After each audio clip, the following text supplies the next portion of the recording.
bisa sambil aktivitas juga. Tentunya materi yang saya bawakan, yang saya share ke teman-teman, mungkin bukan materi baru, udah sering lah kayak gini nih, bukan ya, aku juga udah pernah ya. Saya ingat banget pernah ikut di Novotel Tangerang, penyuluhnya namanya Pak Indra Fulkon, saya masih ingat, bahkan saya save nomornya, sering ngobrol-ngobrol, minta data dia. Bisa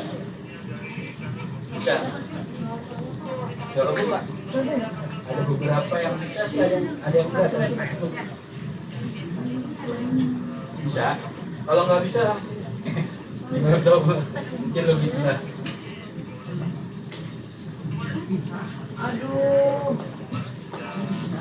Nah, ini untuk mempersingkat waktu, saya nggak nunggu sampai selesai.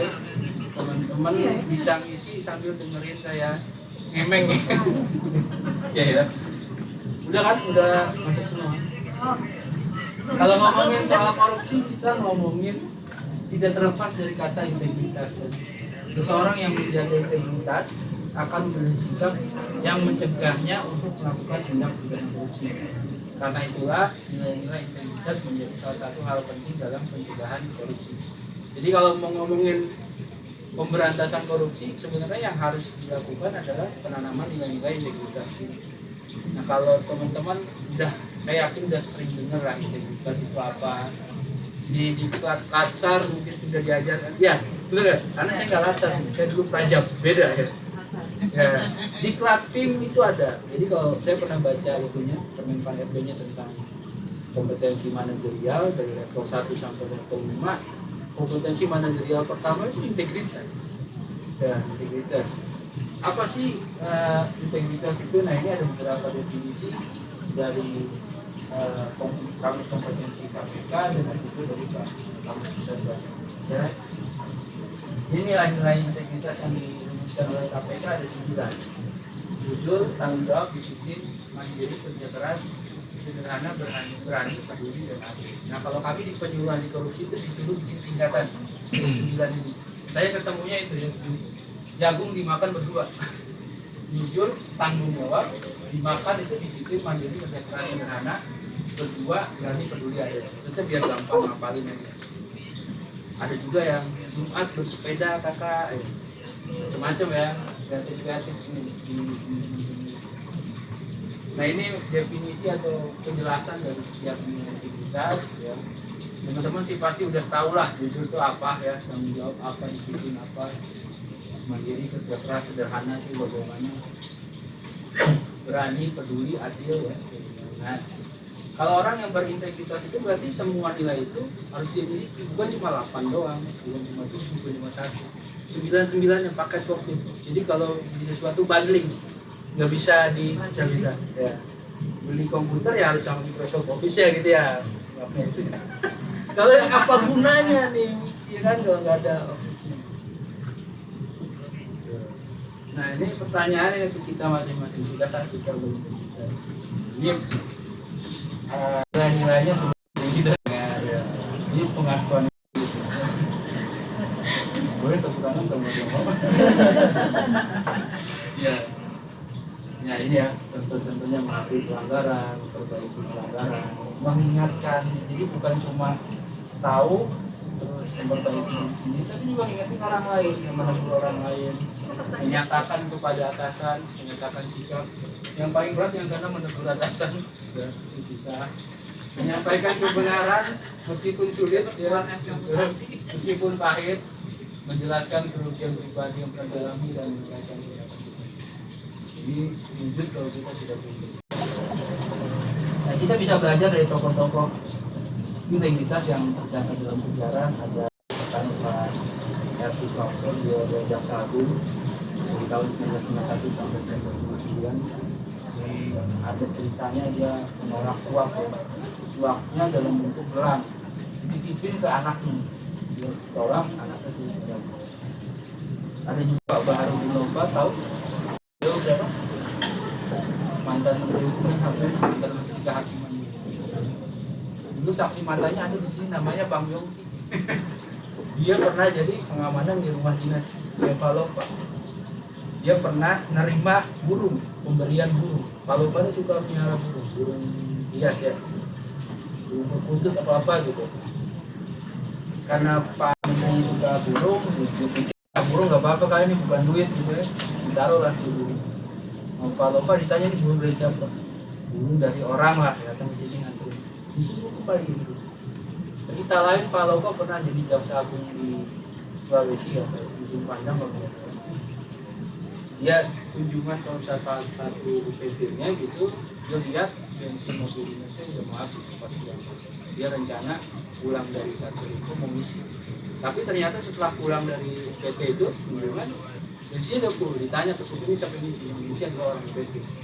Dia suruh terbalik, disedot gitu. Sampai segitunya kalau dan banyak cerita lain tentang dia dan saksi matanya itu yang bisa ditakan dalam bukunya ya.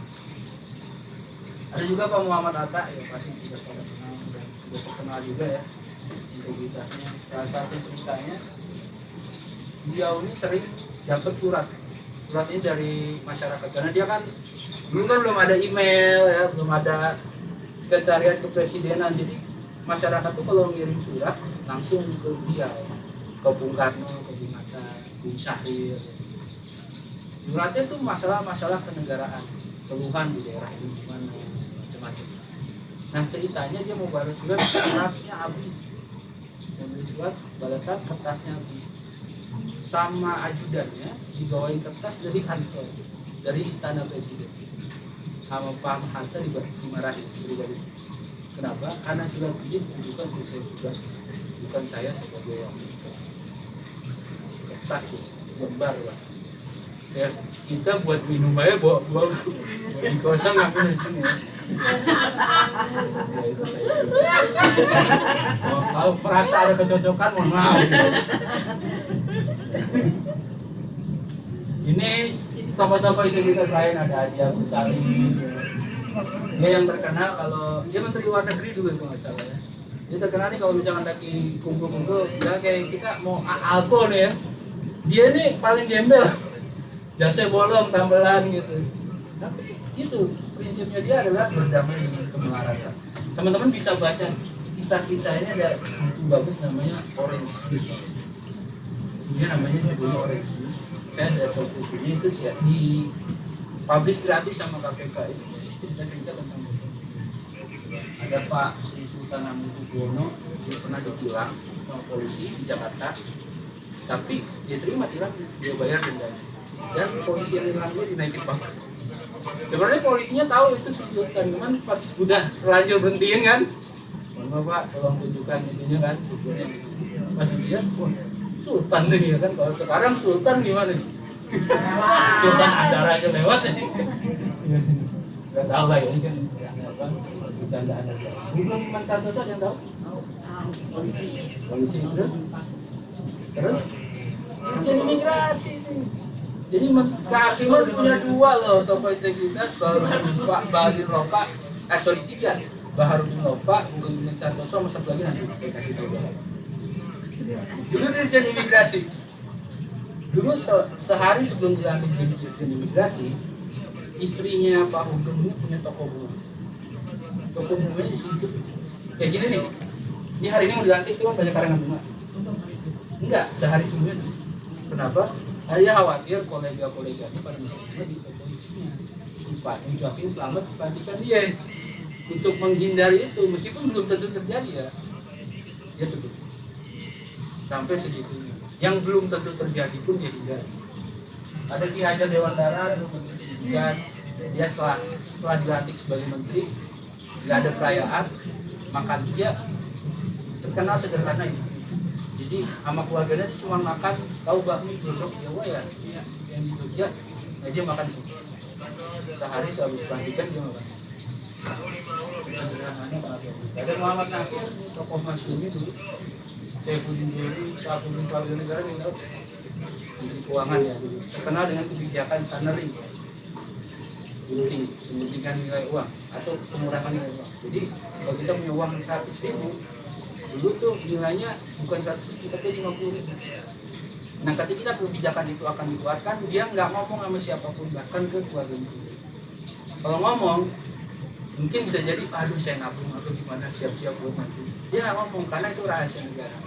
Ketika sudah mulai diberlakukan di tanggal 1 diberlakukan, istrinya baru tahu ternyata gajinya cuma setengah. Jadi kurang, buat apa-apa kurang sampai segitu. Itu bahkan itu nggak gaji. Terus yang terakhir ya itu pasti Bung Karno. Kalau di buku ada di situ ceritanya ada juga yang dia berhenti ya dari jabatan presiden tanpa buatan. Salah satunya itu. Dan banyak cerita lainnya. Dan sekarang kalau itu kan tadi tokoh-tokoh pendiri negara ya, pejuang kemerdekaan. Sekarang ya ada perjuangan korupsi dan ahli pembangunan integritas. Tadi saya udah janji 3 di kami. 3. Pertama Bahar Nova, terus Pak Hugeng. Terus sisanya ada 9 lagi. Jadi ada 11 ya. 9 lagi itu semua orang Kumham. Dia adalah kepala unit eselon 1 itu. Sama salah satunya tadi. Namanya ahli pembangunan integritas eksekutif. Eksekutif itu khusus untuk eselon 1 kepala lembaga. Sebenarnya ahli pembangunan integritas itu nggak harus eselon 1 ya kayak kita nih, orang yang berhubungan dengan korporasi, direktur perdata tuh, dan yang lain-lain itu bisa jadi ahli. Kalau penyuluhan anti korupsi juga sama. Bedanya kalau penyuluhan anti korupsi itu lebih banyak ke dalam pemerintahan, masyarakat ya. Kalau ahli pembangunan itu korporasi dan levelnya udah lebih tinggi. Nah ini sekilas tentang definisi bentuk dan jenis korupsi. Ini definisi korupsi berdasarkan juga dari KBBI, dari asalnya dari bahasa Latin ya, yaitu corrumper, artinya busuk, rusak, menggoyahkan, memperbaik dan lain-lain. Diturunkan menjadi bahasa Inggris, corruption, korup, bahasa Prancis, Uganda. Dari Transparency International kita mengeluarkan definisi. Nah kalau dari undang-undang yang kita anut ya di sini pasal 2 Undang-Undang Nomor 20 dan pasal 3 menjelaskan definisi tentang korupsi.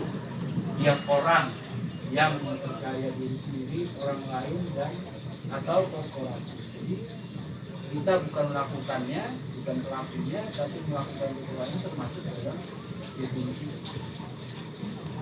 Dia menguntungkan diri sendiri atau orang lain atau korporasi.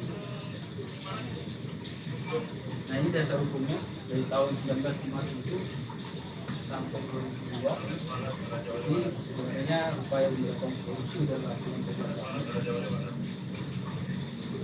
Nah ini di sini tindak pidana korupsi dikelompokkan jadi 7. Yang pertama ada kerugian keuangan negara, suap, penggelapan dalam jabatan, pemerasan, perbuatan curang, konflik of interest dalam pengadaan, dan gratifikasi. 7 jenis korupsi ini dijabarkan lagi menjadi 30 delik. Jadi banyak. 30 deliknya harus ini. Ya, menyuap, contohnya yang menyuap, memberi hadiah, menerima suap, menerima hadiah. Jadi yang memberi, menerima kena. Menyuap hakim, menyuap advokat. Terus ada juga nih yang BMN nih. Ya, pegawai negeri memasukkan buku untuk pemeriksaan administrasi. Jadi ya, masuk. Ya, ada juga yang menggunakan aset. Pegawai negeri menyerobot tanah negara sehingga merugikan orang lain. Jadi ini yang kaitan dengan negara. Kita bisa jabarkan lagi di jenis korupsi di lingkungan BUMN ya. Menurut saya BUMN tidak sesuai ketentuan, masuk delik apa? Penggelapan dalam jabatan bisa ya. Menghilangkan BUMN dengan sengaja, kerugian negara ya. Menggunakan BUMN untuk keperluan pribadi sama ya, kerugian negara. Menghilangkan rusak dokumen tadi itu, ya. Menghilangkan dalam jabatan, dimasukkan dalam dana. Ini hati-hati ini. Nah ini teman-teman tahu nggak bedanya gratifikasi, uang pelicin, pemerasan dan suap? Ada yang tahu? Ada yang bisa bantu? Gratifikasi, Mas saya kenapa gitu? Saya jawab lagi. Ya, udah. Gratifikasi itu kalau misalkan udah selesai kerja dikasih hadiah, tanda terima kasih. Tapi tujuannya supaya ingat terus, tanam budi istilahnya, supaya besok kalau ada kerjaan lagi tahun dikasih uang. Terus ada uang pelicin dan suap ini sama, biar lancar urusannya. Biasanya kalau dulu tuh saya bikin SIM susah cuy, itu angka 8 sama angka lanjut berubah kan. Gak bisa gua, turun pasti gua. Apalagi yang jijak bisa. Turun sih karena speednya udah sesuai kan. Enggak lagi itu motornya Vega R.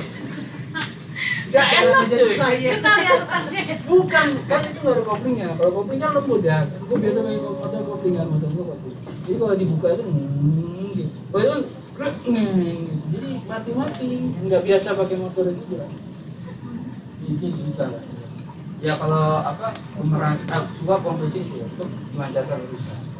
Terus kalau pemerasan tuh biasanya kita yang minta gitu ya. Kita ke pengguna layanan, ke calon penjual. Lo mau menang tender gak? Lo mau ini aposti mau keluar cepet gak? Contoh. Ini penjelasan dari gratifikasi ini. Aduh, terima kasih Wisma. Artinya luas. Ya bukan cuma duit. Ya. Pemberian barang, uang, barang, diskon. Ada yang pernah dapat diskon? Komisi. Jarang lah ya. Ya dipocorkan diskon. Iya. Ada potongan pinjaman tambah rumah. Nah kali ini saya. Ini saya sering dapat nih. Tiket perjalanan. Belum pernah sih. Ini kalau ada Mbak Sati, gue cuma nih berarti. Terus fasilitas penginapan, perjalanan wisata, pengobatan cuma-cuma. Dan fasilitas lain. Jadi dan fasilitas lainnya ternyata tidak membatasi untuk gratifikasi. Jadi hati-hati. Ini aturannya di pasal 12 Undang-Undang 2020. Nah, ini suap uang PC ya, sama tadi definisinya, terus juga pasalnya yang mengatur pasal 3 Undang-Undang 3 tahun 19. Ini pemerasan. Ini ada di pasal 5 dan pasal 13 Undang-Undang 2020. Ancamannya itu maksimal 20 tahun penjara dan denda maksimal 1 miliar. Ini dendanya, bukan pengembaliannya. Ini kalau yang lagi sekarang dibahas perampasan aset itu beda. Ini baru denda. Denda itu bukan nilai uang korupsi ya. Nah, apa aja upaya yang sudah dilakukan dalam mencegah dan memberantas korupsi? Kalau udah temen sering lihat ya. Jadi kalau KPK itu merilis ada 3 strategi pemberantasan korupsi atau yang biasa disebut Trisula. Bukan Trisakti ya, ada yang punya Trisakti. Trisula ya. Ya pertama, sula pertama ada represif, terus ada perbaikan sistem, ada edukasi dan prestasi. Itu 3 sula. Jadi pemberantasan korupsi itu ya bukan cuma penindakan, pencegahan juga. Teman-teman kalau tahu di AHU ada satu layanan AHU yang menjadi bagian dari pencegahan korupsi. Tahu? BO. Booking out. Maaf. Wah, direkam lagi Pak, masalah. Habis BO juga kan ya, sama guys. Open BO nih. Terus jadi open BO. Aplikasi BO itu adalah salah satu bagian dari Ranas Strategi Nasional Pencegahan. Di hal lain banyak ya. Kalau di pengadaan itu ada di LKPP ya. Sekarang yang teman-teman mungkin nggak sering dengar ada LPC, ada e-katalog itu bagian itu. Edukasi kampanye ini banyak. Salah satu bentuknya yang teman-teman lagi dilakukan sama teman sendiri namanya corporate university. Jadi belajar tuh bisa dari teman sendiri, dari atasan, harus ikut latihan. Tapi di perguruan tinggi juga ada teman-teman yang baru lulus mungkin atau yang masih kuliah, ada nggak mata kuliah di korupsi? Ada. Lu kuliah apa? Enggak, ini kayaknya yang kuliahnya reguler ya. Kalau kuliah kelas karyawan enggak ya. Udah tahu Enggak soalnya. mempan kayaknya.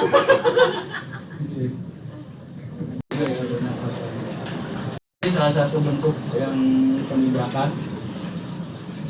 kepala Basarnas baru-baru terjadi di banyak OTT lain, bukan hanya KPK ya, kejaksaan juga. Kejaksaan apa? Nah ini Stranas PK. Stranas PK ada 3 fokus dan 11 aksi. Kalau AHU masuk ke perizinan dan tata niaga ya. Yang itu tuh yang nomor 1, tingkat perkawanan dan pembatasan perizinan dan itu AHU. Keuangan negara ada juga Sakti, itu salah satunya tuh ya, proyek Sakti. KPP di aksi di sini dan lain-lain ada penegakan hukum dan reformasi birokrasi. Nah, anaknya sering ikut RB kan? Ada tuh. Penegakan reformasi birokrasi. Salah satunya.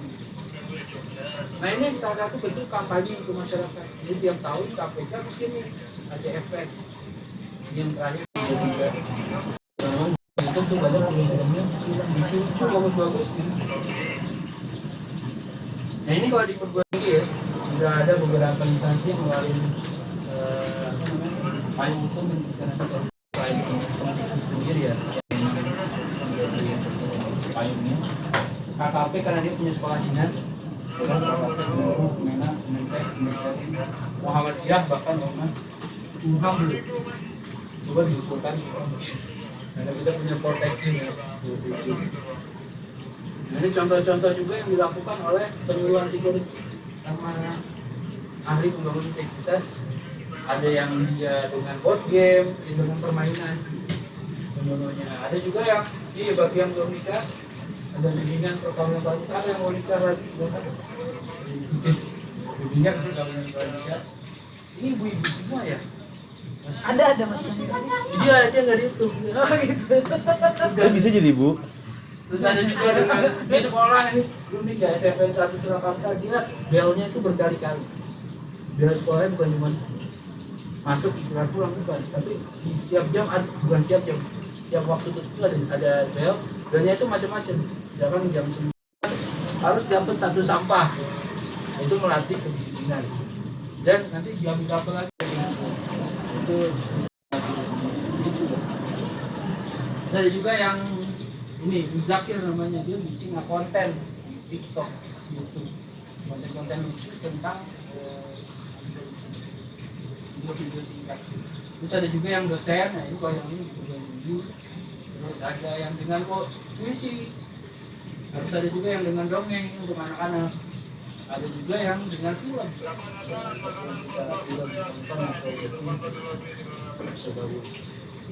Terus dari semua upaya yang telah dilakukan itu, gimana caranya kita mengukur keberhasilan?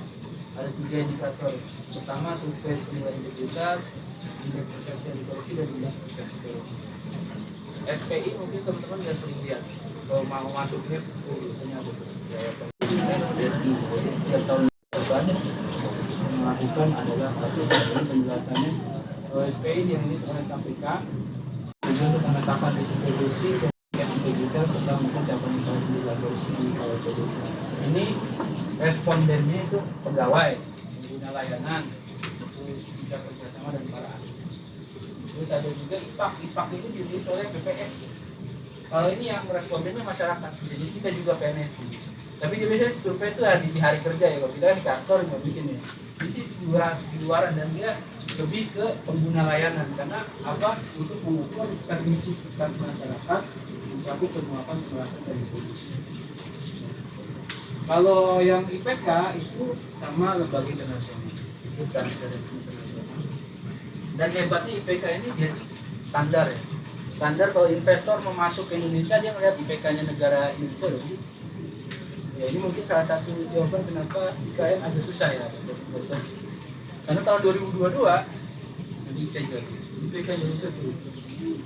Di 2021 yang dirilis tahun Januari 2022 survei IPK tadi dilakukan oleh terhadap 180 negara.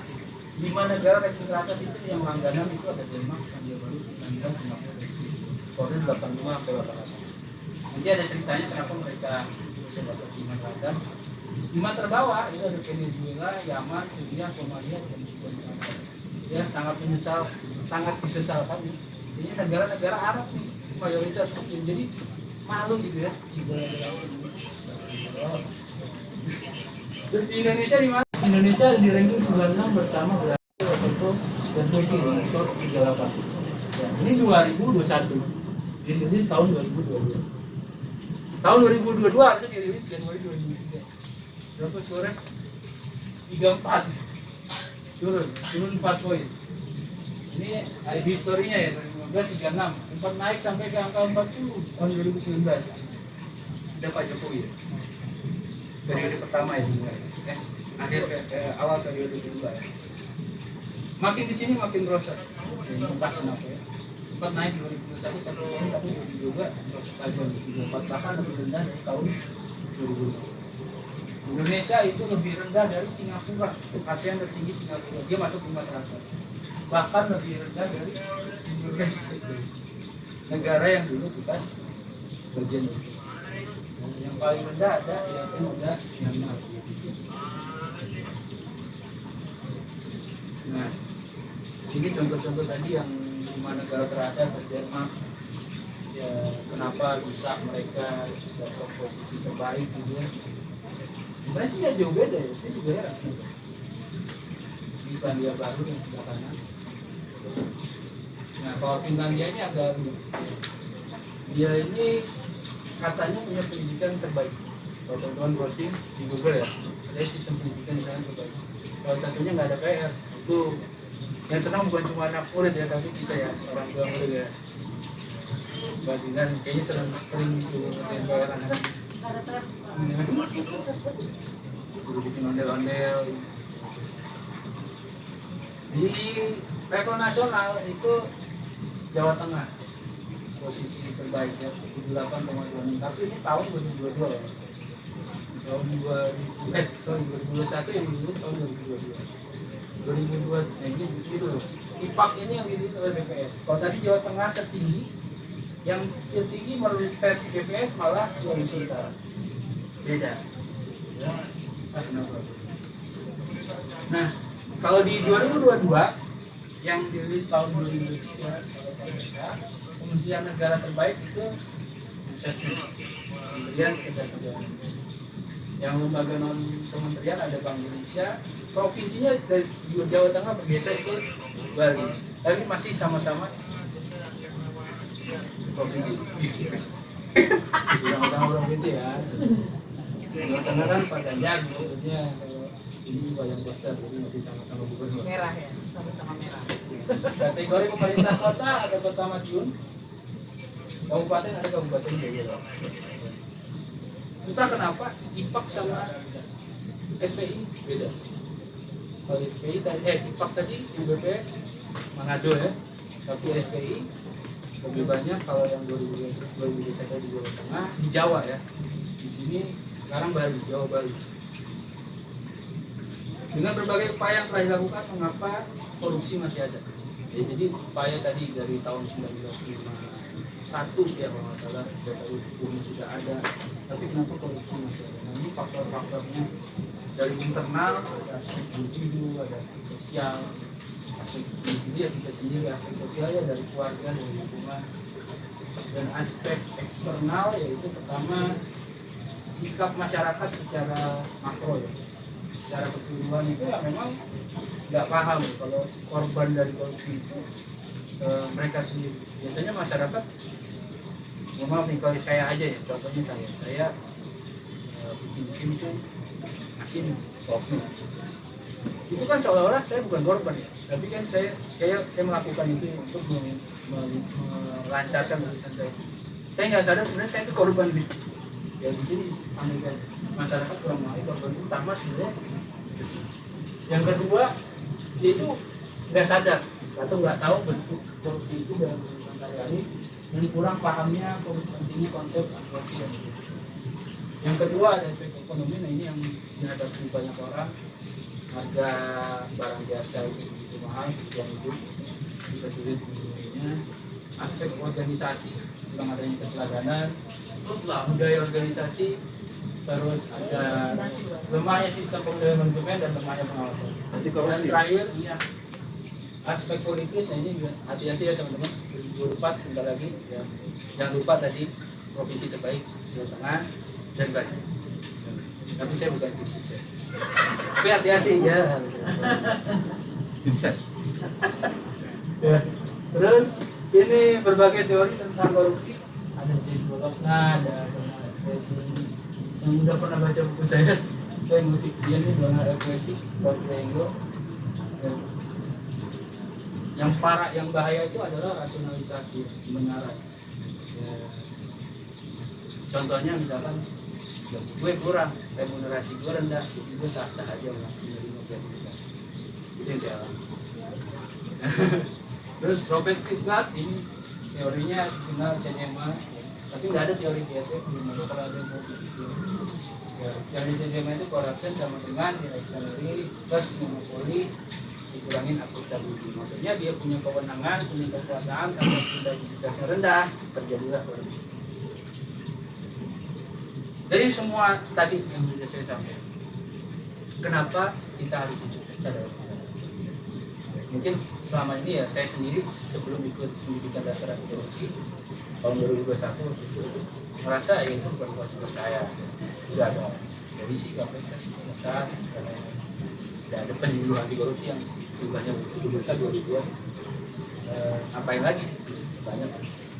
Yang pertama alasannya adalah karena warga negara wajib, setiap warga negara wajib itu ikut serta dalam usaha keuangan, ikut serta dalam salah satunya yang pemberantasan korupsi. Terus yang kedua, nah ini penjelasan sedikit tadi tentang kenapa kita sebagai warga negara wajib ikut serta. Yang pertama adalah paling tidak masyarakat harus ambil bagian karena dua hal, yaitu sebagai korban seperti kita regulasi dan masyarakat sebagai komponen negara. Komponen negara itu tiga, warga masyarakat, pemerintah dan swasta, dunia usaha. Jadi kalau tiga ini tidak bersinergi ya tidak akan berhasil. Ya kalau korban yang tadi kita harus sadar kita sebenarnya korbannya loh, jangan diam aja. Yang kedua, alasan yang kedua karena kita saya paparannya di lingkungan ASN.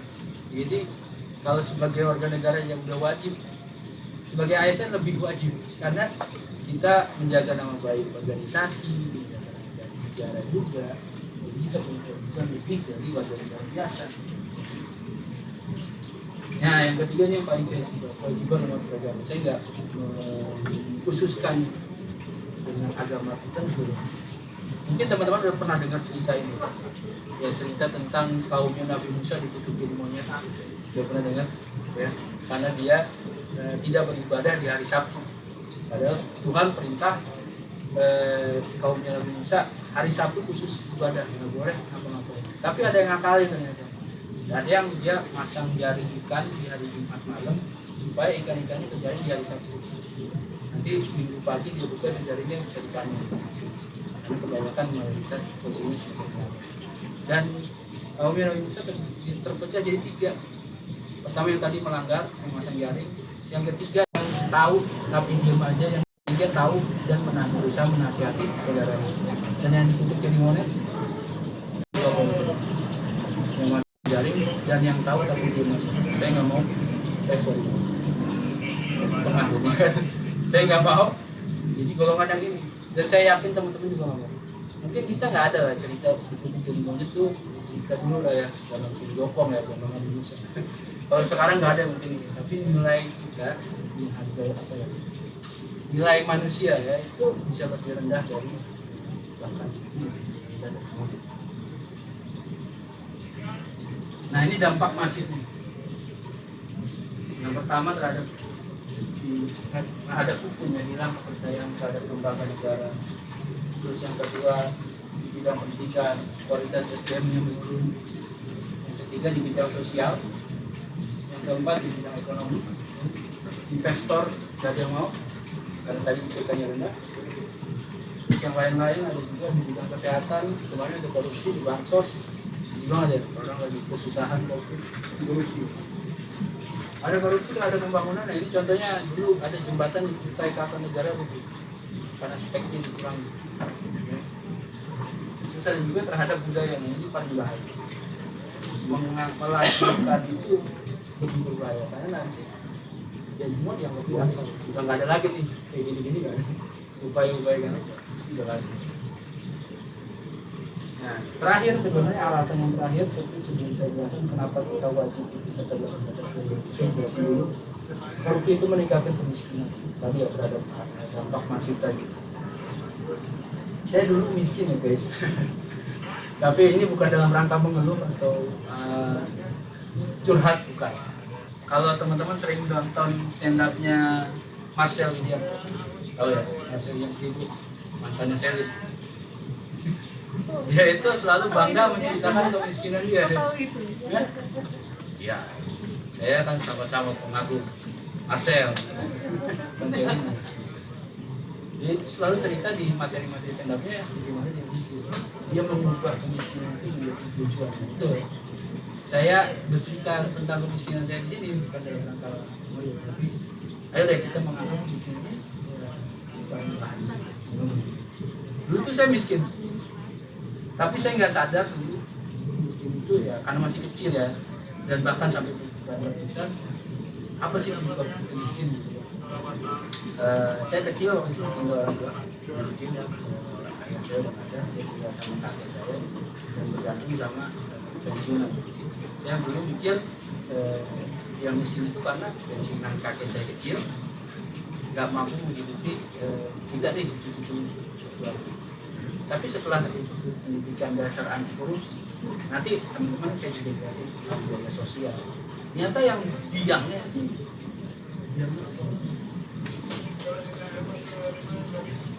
saya nggak sadar dan semua orang nggak sadar. Selama ini yang menyebabkan Indonesia masih ada Indonesia yang hidup di bawah garis kemiskinan. Ya. Kemiskinan itu banyak, absolut, relatif, kultural, struktural. Warga dengan pendapatan di bawah garis kemiskinan itu miskin absolut. Kalau yang karena kebijakan kemiskinan relatif.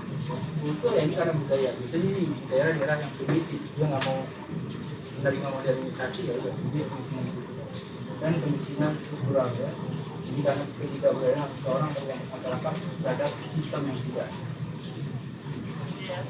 Nah ini alasan keempat kenapa kita wajib ikut dalam lo nggak perlu jadi warga negara yang tahu sejarah, tahu aturan-aturan hukum. Lo mungkin bukan PNS, bukan ASN, atau lo mungkin cuma BPN, atau lo mungkin cuma OB, atau apapun. Lo mungkin bukan orang yang taat agama, taat dekat sama Tuhan. Lo cukup jadi manusia aja lah. Siapa tahu yang miskin itu saudara lo, atau lo dulu, atau warga negara lo.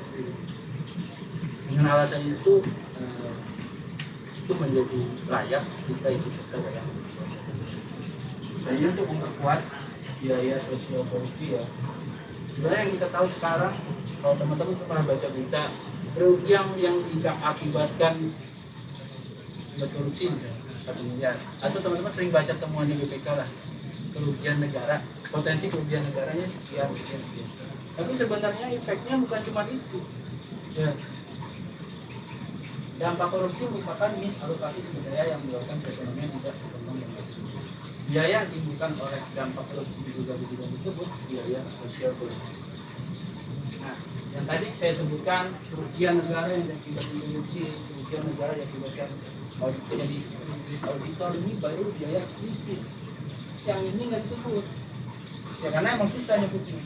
Ya. Biaya eksplisit tadi, biaya yang bisa kelihatan berapa kerugian negara. Tapi kalau biaya antisipasi itu yang ditimbulkan belakangan ya. Misalkan anggaran yang dikeluarkan untuk kegiatan pencegahan terjadinya tindak pidana korupsi. Misalkan penyuluhan, pendidikan anti korupsi di perguruan tinggi, bikin ACF test tadi. Itu kan pasti pakai IO ya, pakai juri ya. Yes. Banyak biaya yang dikeluarkan untuk pencegahan. Terus biaya relatif terhadap korupsi ini biaya peradilan, biaya penuntutan, biaya penindakan, biaya perampasan aset, ya. Biaya di lapas-lapas buat ngasih makan warga binaan, operasional lapasnya, gaji lapas, gaji pegawai lapas, dan terakhir biaya implicit. Nah ini yang paling sulit terukur karena ukurnya ya harus pakai ekonom kayaknya ya. Contoh paling gampang yang tadi ya. Yang jembatan di Pantai Kartanegara, tujuan dibangun jembatan itu kan untuk ekonomi di satu daerah tumbuh ya. saling berkembang. Tapi ketika runtuh, ya putus jalur distribusi, putus perekonomian itu lumpuh. Nah, kerugian akibat lumpuhnya ekonomi itu masuk ke dalam biaya fisik. Pertanyaannya selanjutnya, apakah hukuman koruptor setimpal dengan kerugian negara? Ya, nyatanya belum. Catatan KPK dalam tentang 2001 sampai 2012, kerugian eksplisit yang didapat oleh 1.842 koruptor mencapai 168 triliun. Tapi hukuman final terhadap para koruptor hanya mengajukan jumlah tuntutan 15 triliun. Jadi selisih 553 triliun ditanggung negara menggunakan uang pajak. Bisa jadi itu susah ini. Mau apa? Mau beli apa yang belum tercapai sekarang? Ya iPhone. Ya, banyak ya. Saya mungkin istrinya mau ngelahirin susah nih. Jadi buat biaya lahiran. Beli rumah mahal. Tinggal. Ya, jangan-jangan karena itu.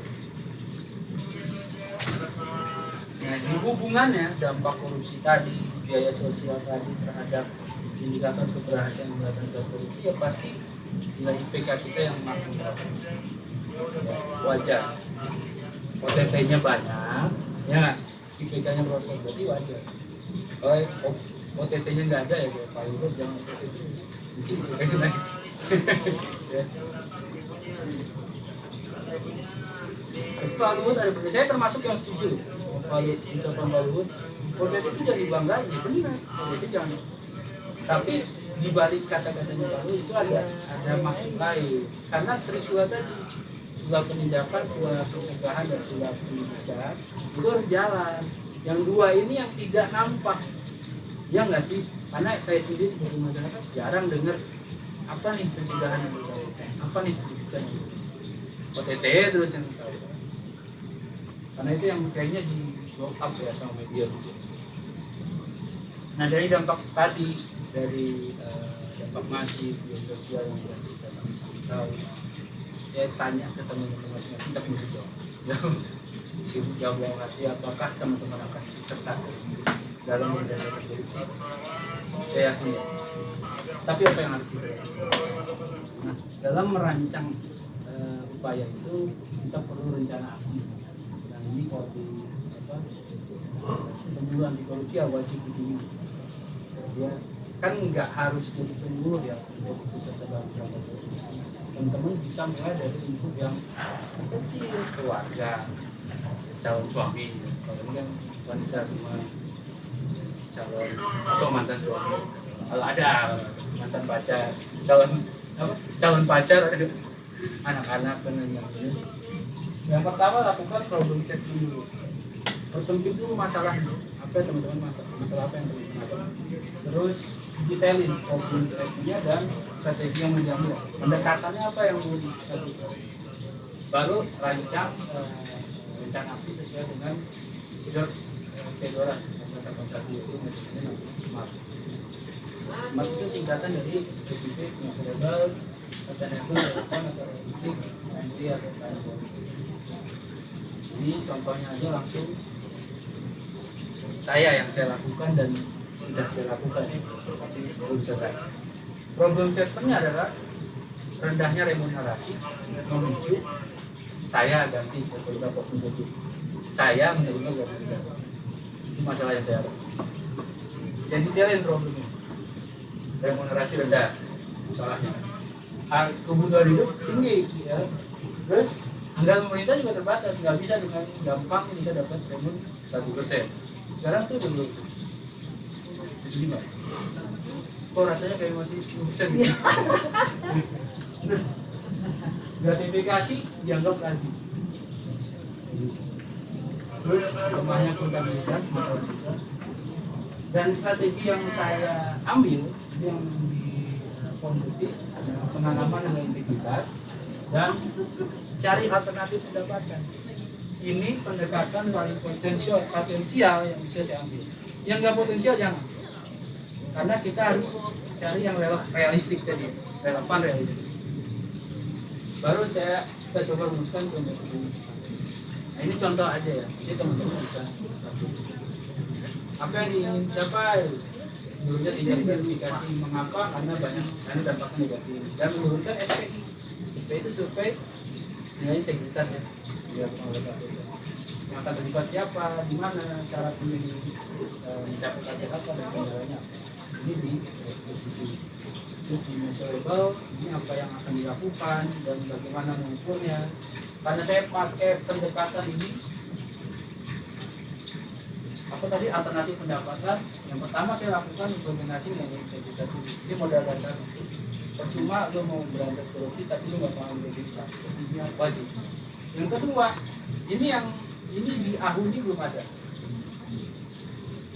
Kita punya masalah nih. Ini masalah ya. Bingung mau konseling ke siapa, mau cerita ke siapa. Cerita ke Apit, sama dia punya masalah juga kan gitu. Jadi kan nggak enak ya. Makanya saya usulkan, ini baru angan-angan lah ya. Kita usulin pegawaian itu ada program konseling supaya kalau yang ada masalah bisa konseling. Ini kan nggak semua pegawai dekat sama Tuhan. Biasanya kalau yang dekat sama Tuhan curhat ke Tuhan, ya kan? Nah kalau yang nggak dekat, masalah saya justru saya nggak dekat sama Tuhan, terus saya konseling kemana? Kan bingung ya. Makanya harus ada gitu. Supaya tahu akar masalahnya. Terus yang kedua, ini yang tadi pendekatan alternatif pendekatan, akhir latihan kewirausahaan. Teman-teman biasanya udah dapet. Atau yang mau pensiun doang ya. Ya harusnya yang dari masih aktif juga. Karena yang butuh juga ini juga yang masih aktif. Terus, nah ini yang terakhir yang sangat menjanjikan, maksimalkan peran koperasi. Iya, maksimalkan peran koperasi dalam kesejahteraan. Sekarang belum maksimal. Ya. Teman-teman, iuran berapa sebulan? Nggak tahu. 100. Setahun berapa? SHU-nya berapa? 50.000. Jadi maksud kita layak perjuangkan pasti bisa maksimal. Ya. Itulah kenapa di ujung sana. Sebenarnya kan warung yang di ujung sana itu muncul karena di sini.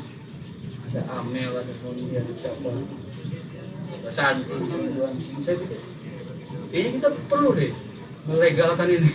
Karena ini kan sebenarnya ya bukan yang ilegal juga, tapi kan kok bergeraknya sendiri-sendiri. Padahal sebenarnya yang butuh tambahan bukan cuma orang ini, juga kayak juga. Kenapa nggak kita buat koperasi ini mewadahi? Bikinlah kantin di bulan di sebuah pantai, tapi nanti bayar tuh PNBP-nya kan pemasukan. Buat PNBP, PNBP untuk sewa areanya kan, itu sewa di situ membayar lagi. Terus pemanfaatannya deh. Ya, niatnya membayar. Niatnya membayar. Terus bagaimana kemajuan diukur ya? Pertama pasti ini SPI-nya meningkat. Dan yang kedua, ini yang paling gampang. Pinjaman yang turun. Kalau masa pendekatannya kita mau pakai pendekatan tadi ekonomi, pendapatan, pasti pinjaman pegawai itu. Coba cek itu lah. Pegawai yang nggak punya pinjaman. Terus meningkatnya ya tahu yang tadi. Siapa tahu kalau ini dijalani. Ya. Ini kan yang bisa, yang potensial, yang pendekatan yang bagus. Teman-teman mungkin punya pendekatan sendiri. Macam-macam ini yang sudah saya lakukan pelan-pelan. Contohnya ya provokasi teman-teman untuk bawa juga. Ya, attainable bagaimana target tersebut akan dicapai ya ini tahapan-tahapannya, kita terus meningkatkan peran kepegawaian dalam pegawai dan bagian kewirausahaan terus menambah ini kalau masalahnya kekurangan uang, kekurangan gaji disuruh jangan korupsi, udah selesai masalahnya, miskin aja terus ya. Harusnya halo Pak Rahmat, tolong absen Pak Rahmat. Ini yang RT-nya relevan dan lain-lain ya. Apakah target ini layak kan saya yakin layak dan yakin bisa diimplementasikan dan ada timingnya ya. Targetnya apa dalam B03 ini kan kayak range time. B03 itu metode smart ya. teman-teman mungkin bisa lakukan itu sendiri, nggak perlu yang susah-susah. Mungkin kalau ini saya terlalu susah, bisa di level yang biasa, atau ternyata teman-teman punya kemampuan yang lebih baik lagi, silakan. Kuncinya ada 3, ini ngutip dari Abdullah bin Nasir 3M, mulai dari diri sendiri, ya, mulai dari hal yang kecil, mulai dari di sini, mulai dari sekarang. Hal yang kecil misalkan tahun ini resolusi saya tidak akan bawa pulang ATK misalkan. Kok ketawa sih kayaknya? Kalau ada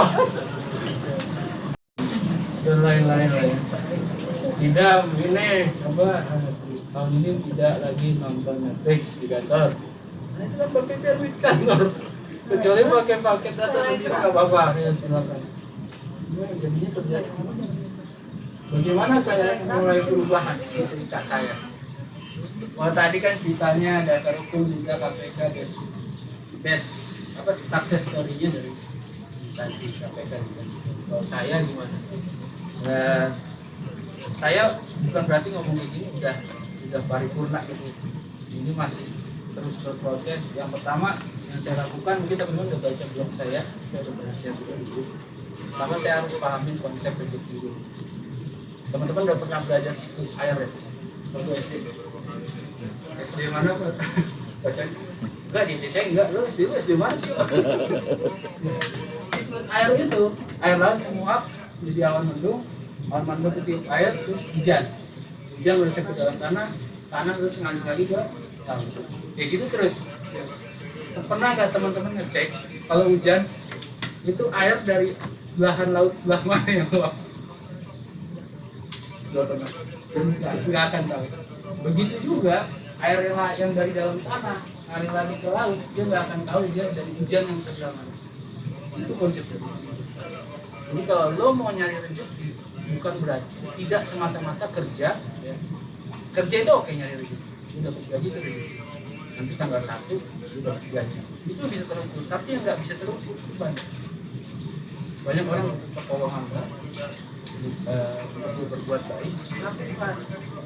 Yang ngatur balasanmu atas perbuatan baik bukan orang itu. Yang salah satu gaji kerjaan itu cuma salah satu. Salah banyak, dia banyak banget. Jadi kalau dalam tulisan saya itu biarkan perbuatan baik itu nguap itu saya lawan. Pasti itu. Cuman udah jamin lah. Yang kedua, lu pahamin konsep, saya pahamin konsep Tuhan. Apa lagi tuh nih? Tuhan itu ngatur tadi rezeki. Bukan cuma rezeki, jabatan, kekuasaan, semua ini diatur semua hal yang ada, hal yang kecil sampai hal yang besar. Jadi kenapa gue harus takut untuk berhenti menerima jabatan atau takut menyuarakan itu? Karena Kenapa dia nangis lagi? gue udah dijamin, Hah? jadi nggak usah ada yang khawatir. Tuhan itu melingkupi semua. Yang ketiga, pahami konsep penciptaan dulu. Ada yang tahu kita diciptain di dunia ini buat apa? Saya nggak tahu. Saya tahunya baru-baru. Mungkin teman-teman udah tahu lah. Kalau ada yang tahu boleh. Saya tahunya baru-baru ini aja. Iya benar. Bahkan setelah bukan dasar anti korupsi juga. Tahu kan? 2022. Jadi kita diciptain. Ini. Teman-teman kalau bisa menciptakan robot yang buat bantu itu, tugasnya si robot itu ya, apa misalkan bantu buat semua, ada kan ya? Sekarang robot yang ngepel gitu, itu tugas. Terus robotnya nanya, kenapa sih Tuhan, apa Tuhan menciptakan saya? Kenapa Tuhan menciptakan saya?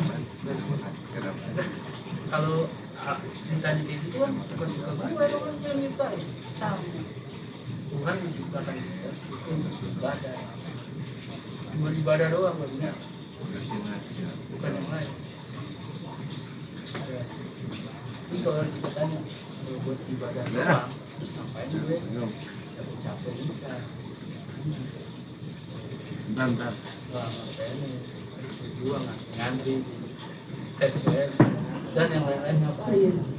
Kalau ujung-ujungnya membantu, nah ibadahnya jangan dipersempit dalam arti kalau yang muslim mungkin sholat, yang muslim mungkin gereja, jangan dipersempit.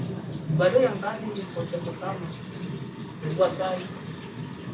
Ya ibadah ke Tuhan waktu tadi yang setiap minggu ya itu waktunya khususnya berdua sama Tuhan. Tapi ibadah yang lain yang sesama manusia itu banyak. Tuhan nyiptain gue itu untuk itu. Bahwa oke, Tuhan harus kerja, harus cari uang, harus makan supaya badan gue buat beribadah. Jadi bukan buat memberi kekayaan, kekayaan itu nggak. Kalau apa namanya, kalau tujuan hidup kita buat ibadah, hidup yang sebenarnya di mana? Nanti ya, sampai ketemu di awal berikutnya. Nah, tujuan akhir dari pemberantasan korupsi ini yang pertama, kalau Indonesia bebas dari korupsi, 3 ini pasti terjadi. Pembangunan berjalan dengan lancar, IKN jangankan 2024 ya, ntar akhir tahun jadi. Kalau investornya ada. Terus pendidikan akan maju pesat, terus pelayanan kesehatan akan berjalan baik. Ini teman-teman udah ngerasain antri BPJS, ya ada lagi banyak tenaga medis, banyak ke guru-guru, nggak ada lagi tuh kasus caci gugur gitu. Sekolah juga nggak ada ya. Sekaligus 4 fungsi tujuan negara Indonesia pun akan tercapai. Ini yang tercantum dalam kehidupan. Pertama melindungi semua bangsa, mencerdaskan. Ini yang jadi kewajiban kita sebagai warga negara. 3 komponen tadi: komponen negara, pemerintah, masyarakat, dan dunia usaha. Sebelum terakhir, ini disclaimer ya, saya ngomong ini ke teman-teman, ke Andre, saya dan lain, bukan berarti saya udah paling benar ya. Kalau penyuluhan anti korupsi itu juga sama, sama gitu. Penyuluhan anti korupsi nggak makan koruptor kok, nggak makan koruptor. Nggak membuat kami semua di jajaran calon penyuluhan anti korupsi itu lebih mulia. Saya terpacu untuk melakukan ini justru karena pernah menjadi pelaku dan sesungguhnya saya pun korban, dan mungkin jadi teman-teman korban juga, dan mungkin ada juga keluarga kita mau saudara. Jadi yang saya lakukan ini adalah mengajak, bukan memukul, membunuh, bukan dan memusuhi apalagi. Ketika dulu ikut pendidikan di korupsi 2020 seketika gitu, setelah baca tadi ya dampak sosial, biaya sosial, dampak plastik, saya butuh banget gitu dengar kata korupsi, tapi itu kan ikut pendidikan tuh pas COVID, jadi rumah gabut ya, pas balik lagi ke kantor, lah ini mah kan kerjaan gua tiap hari gitu kan. Kemudian teman-teman masih terjebak dalam masalah yang sama. Akhirnya saya berpikir, saya nggak bisa represi. Bukan juga kapasitas kita untuk represi biar penindakan, hukum nggak bisa. Jadi saya tempuh jalur yang edukasi. Edukasinya juga bonusnya kayak gini. Makanya tadi saya bilang teman-teman kalau sambil kerja berjajar. Saya ngomong sendiri aja. Karena saya lebih banyak ingetin sendiri. Bonusnya teman-teman kedengeran ya itu bonus. Tujuannya terus mengintimidasi. Emang kalau yang muslim tiap Jumat ada khutbah Jumat kalau laki. Kalau yang cewek mungkin diceritain sama suaminya. Khutbah Jumatnya aku pernah nggak suami cerita? Mah dari ini saya banyak kadang tidur soalnya. Saya termasuk yang tidur, lebih sering tidur ya. Itu kan maksudnya mengingat. Sebenarnya mungkin materinya ceramahnya sama aja dari minggu lalu, tahun sebelumnya, bulan sebelumnya. Jadi saya memutuskan untuk mengambil jalur pun saya meninggalkan. Terakhir, minta tolong teman-teman post tes lagi. Ya. Tadi udah pre-tes ya. Tadi aja nggak kejawab Pak. Jadi kalau di kumulatif kolektif kayak gini ya, standarnya harus seperti tes sudah. Dan ada lagi standar sebenarnya ini hadiah. Wis gitu biar semangat teman-teman. Ya mohon dimaklumi ya, ini belum jadi ibu beneran. Si calon ya. Teman-teman bisa ikut serta dalam upaya ini, berarti harus jadi penyuluh, nggak harus. Saya udah lakukan ini sebenarnya sebelum menjadi penyuluh, belum ini ada rangka daftar sebelumnya, ya, teman-teman dengan cara-cara yang tidak standar gitu ya. Di standar itu ya para interaksi. Bagi BUMN itu karena BUMN juga aset dan salah satu pembentuk kekayaan negara gitu kan, sebenarnya teman-teman harus waspada.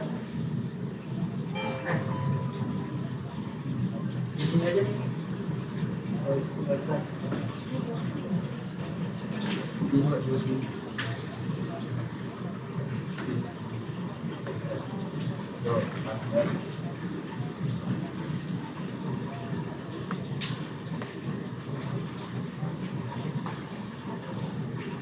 Udah kesekian semua ya.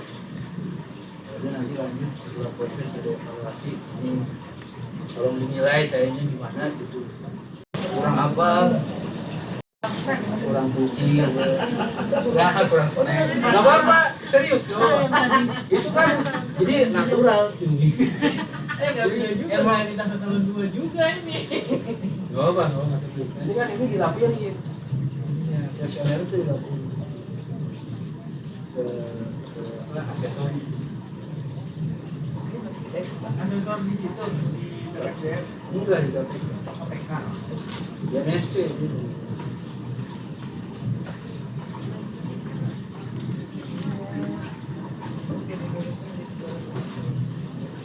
Alhamdulillah, kamu berapa? 11 tahun 11. Ini ke sini aja. Sudah kita satu ruangan buat. Kan nilai mas evaluasi sini. Hah? Ya bukan. Kalau proses aplikasi sama. Oh, Kita sama ada proses. lagi. Ini baru lagi. Ini beda lagi. Oh, Kalau ini evaluasi. Soalnya apa namanya? udah selesai belum? Selesaikan dulu ya. Selesaikan dulu prosesnya. Alah. Nggak boleh difoto sekarang. Boleh kalau mau foto boleh.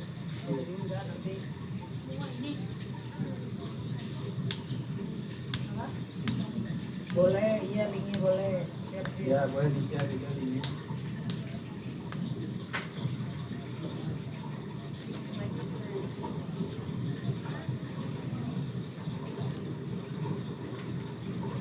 Udah di foto, udah di akses.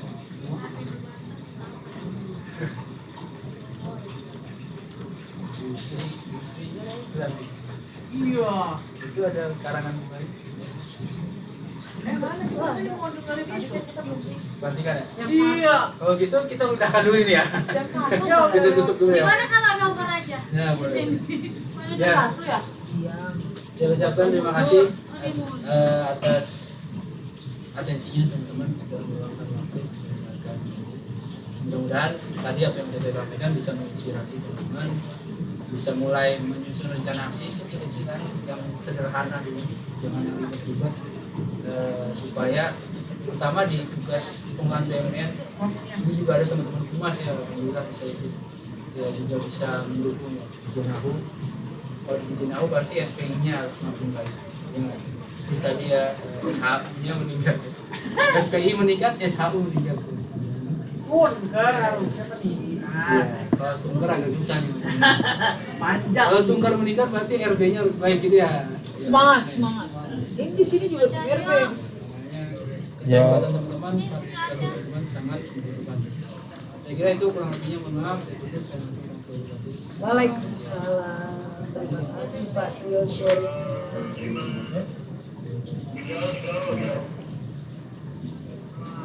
Om, makasih Om. Itu absen lagi ya. Lanjut. Itu peserta lagi. Tahu sih nggak dari satu sih. Ambil nomor 1 ya.